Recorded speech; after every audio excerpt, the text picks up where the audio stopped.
Hey guys, প্ৰথমে আপোনাক welcome কৰিছো জব এলডেস্ক ইউটিউব চেনেলত আৰু মই আজি আপোনাক প্ৰভাইড কৰিম গুৱাহাটী হাইকোৰ্টৰ পৰা ৰিকুৱাৰমেন্টৰ কাৰণে নটিফিকেশন আহিছে আৰু তাৰে কমপ্লিট ডিটেইলছ মই আপোনাক এই ভিডিঅ'ত প্ৰভাইড কৰিম।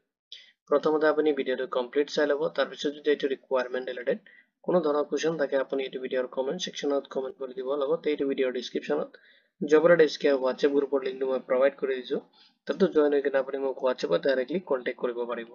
তাও দেৰি নকৰি আজিৰ ভিডিঅ'টো আৰম্ভ কৰো। তো আপুনি প্ৰথমতে যিকোনো ব্ৰাউজাৰ এটা ওপেন কৰি ল'ব আৰু তাতে যদি আপুনি সাৰ্চ কৰে gheonline.gov.in বুলি, তেতিয়াহ'লে আপুনি গুৱাহাটী হাইকোৰ্টৰ যিটো অফিচিয়েল ৱেবছাইট আছে তাতে আপুনি ভিজিট কৰিব পাৰিব। এতিয়া সব যিটো নটিফিকেশন আছে এইখিনি ডিটেইলছ মই আপোনাক প্ৰভাইড কৰি আছো। গুৱাহাটী হাইকোৰ্ট ৰিকুৱাৰমেন্ট 2025 ৰ কাৰণে আহিছে নটিফিকেশন আৰু তাৰে কমপ্লিট ডিটেইলছ মই আপোনাক এই ভিডিঅ'ত প্ৰভাইড কৰিম। প্ৰথমতে ৰিকুৱাৰমেন্ট অভাৰভিউখিনি আপুনি এই ভিডিঅ'ত চেক কৰিব পাৰিব। নেক্সট আপুনি ভেকেন্সি ডিটেইলছখিনি চেক কৰিব পাৰিব। ভেকেন্সিখিনিত এপ্লাই কৰোঁতে আপুনি কি এলিজিবিলিটি ক্ৰাইটেৰিয়া ফলো কৰিব লাগিব সেইখিনি ডিটেইলছ প্ৰভাইড কৰিম। নেক্সট আপোনাক প্ৰভাইড কৰিম ইম্পৰ্টেণ্ট ডেটছখিনি, কেতিয়াৰ পৰা এপ্লাই ষ্টাৰ্ট হ'ব, কেতিয়ালৈকে লাষ্ট আপুনি এপ্লাই কৰিব পাৰিব, লগতে ইম্পৰ্টেণ্ট ডেটছখিনি আপুনি চেক কৰিব পাৰিব। এপ্লিকেশ্যন ফি এপ্লাই কৰোঁতে আপুনি এপ্লিকেশ্যন ফি পেমেন্ট কৰিব লাগিব নে নাই তাৰ ডিটেইলছখিনি প্ৰভাইড কৰিম। নেক্সট আপুনি চেলাৰী ডিটেইলছখিনি চেক কৰিব পাৰিব, কিমান চেলাৰী আপুনি ৰিচিভ কৰিব। নেক্সট আপুনি চেক কৰিব পাৰিব সিলেকশন প্ৰসেস, এইটো ভেকেন্সিত আপোনাৰ সিলেকশন প্ৰসেস কেনেকৈ হ'ব। নেক্সট হাউ টু এপ্লাই, কেনেকৈ আপুনি এপ্লাই কৰিব, লগতে ইম্পৰ্টেন্ট লিংকখিনি ক'ত আপুনি কেনেকৈ পাব সেইখিনি ডিটেইলছ আপুনি এইটো ভিডিঅ'ত চেক কৰিব পাৰিব। ৰিকুৱাৰমেন্ট অভাৰভিউখিনি চাই লওক। যিটো গুৱাহাটী হাইকোৰ্টৰ পৰা আহিছে নটিফিকেশনটো, যেটো আপোনাৰ গ্ৰুপ ডি লেভেলৰ কাৰণে হ'ব, য'ত আপোনাৰ মাল্টিটাস্কিং ষ্টাফৰ কাৰণে আছে পোষ্ট, আৰু যেটো কহিমা বেঞ্চৰ কাৰণে হ'ব। যদি আপুনি ইন্টাৰেষ্টেড হয় আপুনি অনলাইনত কৰিব লাগিব আপোনাৰ এপ্লিকেশনটো। কেনেকৈ কৰিব সেইখিনি ডিটেইলছো মই আপোনাক প্ৰভাইড কৰিম। এটা চাই লওক ভেকেন্সি ডিটেইলছখিনি, য'ত আপোনাৰ পোষ্ট নেম দি আছে মাল্টিটাস্কিং ষ্টাফ, যেটো গ্ৰুপ ডিৰ কাৰণে হ'ব আৰু টোটাল ভেকেন্সি আছে 2 ভেকেন্সিৰ কাৰণে আপুনি এপ্লাই কৰিব পাৰিব। वर्क লোকেশনটো দি আছে কহিমা বেঞ্চ, যেটো গুৱাহাটী হাইকোৰ্টৰ কাৰণে আছে নটিফিকেশনটো, আৰু পোষ্টখিনিত এপ্লাই কৰোঁতে আপুনি ফলো কৰিব লাগিব এলিজিবিলিটি ক্ৰাইটেৰিয়াখিনি।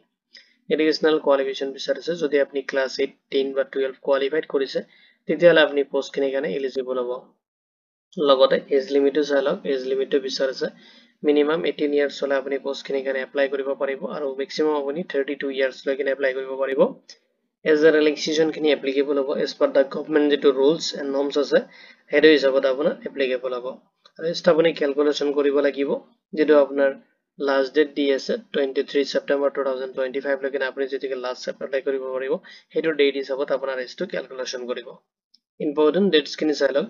অনলাইন যিটো এপ্লিকেশ্যন ষ্টাৰ্ট হৈছে 8 ছেপ্টেম্বৰ 2025 ৰ পৰা, আৰু লাষ্ট আপুনি আপোনাৰ এপ্লিকেশ্যনটো সাবমিট কৰিব পাৰিব 23 ছেপ্টেম্বৰ 2025 লৈকে।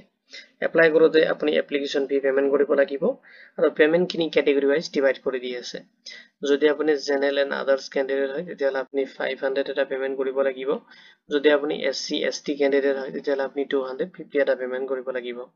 যদি আপুনি PWBD কেণ্ডিডেট হয় তেতিয়াহ'লে আপুনি কোনো ধৰণৰ এপ্লিকেশ্যন ফি পেমেন্ট কৰিব নালাগে, আৰু পেমেন্টখিনি আপুনি চালান থ্ৰু কৰিব লাগিব। যেটো SBI চালান আছে আপুনি আপোনাৰ নেয়াৰে যেটো SBI থাকিব ষ্টেট বেংক অফ ইণ্ডিয়াত তাতে যাই কিনে আপুনি সাবমিট কৰিব লাগিব। যেটো চালান আপুনি যেটো গুৱাহাটী হাইকোৰ্টৰ যেটো অফিচিয়েল পৰ্টেল আছে আপুনি যেতিয়া এপ্লাই কৰিব তাৰপিছত তাৰ পৰা আপুনি ডাউনলোড কৰি কিনে লৈ যাব, আৰু এটা জাৰ্নেল নাম্বাৰটো লিখি কিনে আপোনাৰ এপ্লিকেশ্যনৰ যেটো পেমেন্ট হয় সেইটো কৰি দিব। এতিয়া চাই লওক চেলাৰী, যেটো পে লেভেল হয় এইটো লেভেল 1A হ'ব, আৰু আপুনি পাৰ মান্থ আপুনি মান্থলি ৰিচিভ কৰিব 15,800 ৰ পৰা লৈ কিনে 50,200, লগতে আদাৰ যিখিনি এলাউন্সেছ আছে এজ পাৰ যেটো গুৱাহাটী হাইকোৰ্টৰ নৰ্মছ এণ্ড ৰুলছ আছে এইটো হিচাপত আপুনি ৰিচিভ কৰিব। সিলেকশন প্ৰসেসখিনি চাই লওক। তো প্ৰথমতে আপুনি ৰিটেন এক্সাম মানে টেষ্টটো এটেম্প কৰিব লাগিব, ডকুমেন্টছ ভেৰিফিকেশ্যন হ'ব, এণ্ড ফাইনেল যেটো মেৰিট লিষ্ট ওলাই যাব। এটা চাই লওক কেনেকৈ আপুনি এপ্লাই কৰিব। এপ্লাই কৰিবলৈ প্ৰথমতে আপুনি ভিজিট কৰিব লাগিব অফিচিয়েল ৱেবছাইটত, যেটো লিংক মই আপোনাক এই ভিডিঅ'ৰ ডেসক্ৰিপচনতো প্ৰভাইড কৰি দিম। নেক্সট আপুনি ৰিকুৱাৰমেন্ট সেকশনত যাব লাগিব, এণ্ড যেটো অফিচিয়েল নটিফিকেশন আছে ডাউনলোড কৰিব এণ্ড চেক কৰিব, এণ্ড আপুনি অফিচিয়েল যেটো নটিফিকেশনৰ লিংক মই এই ভিডিঅ'ৰ ডেসক্ৰিপচনত প্ৰভাইড কৰি দিম, আপুনি তাৰ পৰা ডাউনলোড কৰি কিনে চেক কৰিব পাৰিব। তাৰপিছত আপুনি যাব লাগিব এপ্লাই অনলাইন বাটনটোত ক্লিক কৰিব, যেটো লিংক মই এই ভিডিঅ'ৰ ডেসক্ৰিপচনত প্ৰভাইড কৰি দিম। আপুনি তাতে ক্লিক কৰি কিনে এপ্লাই বাটনত যাব, আৰু তাতে এপ্লিকেশ্যন ফৰ্মটো আপুনি ফিল আপ কৰিব। নেক্সট আপুনি আপলোড কৰিব লাগিব ৰিকুৱাৰমেন্ট ডকুমেন্টছখিনি, লগতে আপোনাৰ ফটো চিগনেচাৰ, এণ্ড যেটো পেমেন্ট হয় এইটো আপুনি চালান থ্ৰু কৰিব লাগিব। তাৰ পৰা আপোনাৰ এপ্লিকেশ্যনটো সাবমিট দিয়াৰ পিছত তাৰ পৰা আপুনি চালানটো প্ৰিন্ট আউট কৰি ল'ব, এণ্ড প্ৰিন্ট কৰি কিনে আপুনি বেংকত যাই কিনে সাবমিট কৰিব।